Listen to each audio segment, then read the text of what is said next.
So in this example, we are going to have to optimize an exponential function.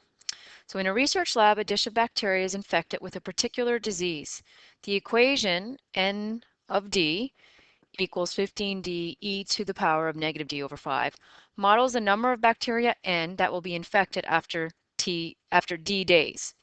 So A, how many days will pass before the maximum number of bacteria will be infected? So as per usual, we see the word maximum, knowing we need to find our first derivative. So I'm going to start with my first derivative because the equation's already given to me. So these ones are a little bit easier. I need to use product rule because there are two different d's. So the derivative of the first term is 15 multiplied by the second plus the derivative of the second. So the derivative of e to the anything is e to the anything multiplied by the derivative of the exponent, which in this case is going to be negative 1 over 5, multiplied by that first term. We also have a ln e there, but ln e has a value of 1. So then I have 0 equals, I'm just going to simplify this first. You could go ahead and factor here if you want to. So then when I do negative 1/5 of 5d, so that's minus 3d, and then I have e to the negative d over 5.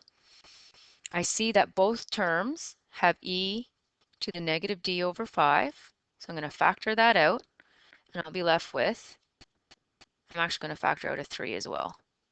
So I'll be left with 5 minus d. This will never equal 0 because it's an exponential. And we have a horizontal asymptote as x approaches, in this case, positive infinity. Here we have 5 minus d equals 0, so 5 is equal to d. So that means after 5 days, there will be a maximum number of bacteria infected. Then in part B wants to know, determine the maximum number that will actually be infected. So I'm going to go back to my original equation, and I'm going to substitute 5 in. So we get 15 multiplied by 5, and then e to the negative 5 over 5. So e is going to equal, or sorry, not e, n is going to equal 75 over e. So that's how many bacteria we're going to have.